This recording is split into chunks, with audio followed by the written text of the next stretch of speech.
Welcome to The Debate. Our discussion today, well, it emerges from the source material's exploration of self-realization, this journey toward connection with what it calls the universal source, and specifically how that connection is achieved through the union of opposites. So we're really focusing on, I think, a fundamental tension here. Does achieving true realization primarily demand the active discipline, the effort of overcoming internal and external obstacles, or does it hinge more on receptive surrender and alignment with the, quote, flow of the unknown? I'll be arguing that active discipline is, well, the necessary prerequisite. And, well, I'm coming at it from a slightly different angle. I'd prioritize the receptive path. My thinking is, the very concept of the source seems to imply it's already inherently present within us. The text even states, "You are me." So from that perspective, the primary requirement isn't generating outward effort, but rather recognizing this reality through, surrender and a kind of unconditional acceptance. Okay, I do recognize the importance of alignment, yeah. But the text seems pretty clear that just knowing the truth isn't quite enough. Achieving this connection requires intentional, conscious effort. It talks about exercising free will to, question and actively overcome limiting beliefs, to see through the illusions of everyday life. I mean, if we're constantly, as it puts it, on the run mentally, with no space to pause or reflect, how can we possibly connect? The path seems to demand self-reflection and inner discipline to actively clear out those mental, physical, and emotional barriers we put up ourselves. I definitely see the necessity of discipline, I do. Yet I might frame the foundational state a bit differently. For me, the true path aligns more with the receptive state of simply being. The source material suggests inner peace arises not really from aggressively dismantling conflict, but from accepting life as it is without resistance or attachment. It seems to imply that by surrendering to the natural rhythm of the universe, we achieve this living in harmony with the source, which to me suggests the solution is primarily about alignment, maybe less about direct confrontation. I understand the appeal of non-resistance, I really do, but doesn't just letting go, without some kind of active guidance, risk leaving fundamental psychological conflicts unresolved? When the material talks about tensions like internal cognitive dissonance or external cultural clash, it seems to suggest these need addressing at their source through, clear action and conscious choice. If we only accept the tension, aren't we just stuck in what it calls the unstable pendulum mode? Swimming between extremes.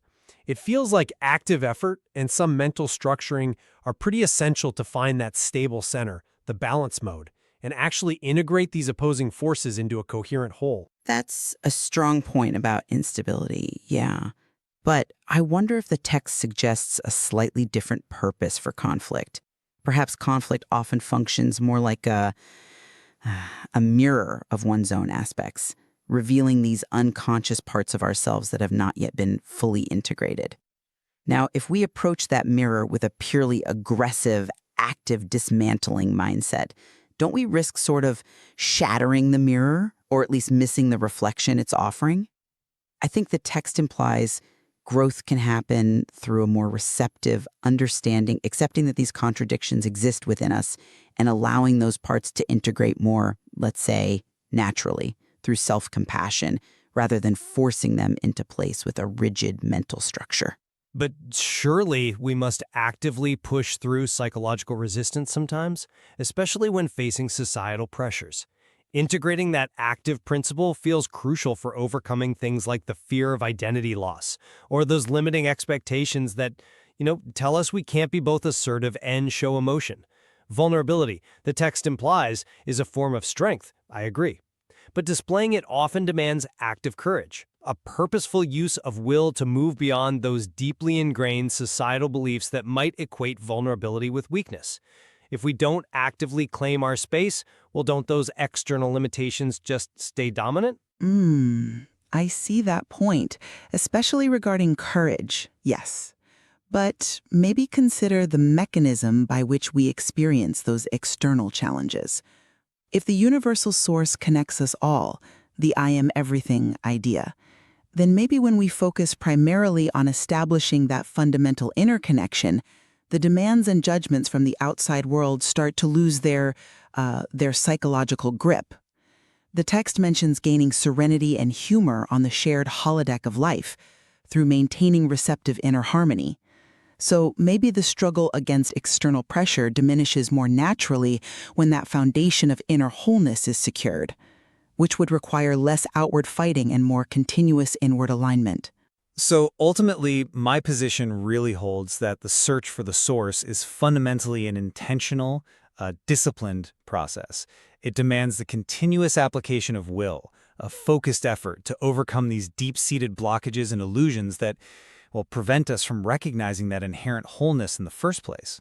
And mine, conversely, is that true realization is perhaps achieved less by effortful climbing and more through a continuous process of, let's say, profound acceptance and surrender. Surrender to an already existing, interconnected reality. Inner peace being cultivated by aligning with that flow of the unknown rather than fighting against it. Well, I suppose we certainly find convergence on the ultimate objective here, the successful union of both the active and the receptive life forces. That much seems clear. Passion, love, and wisdom into our daily lives, using both disciplined choice and receptive flow as needed.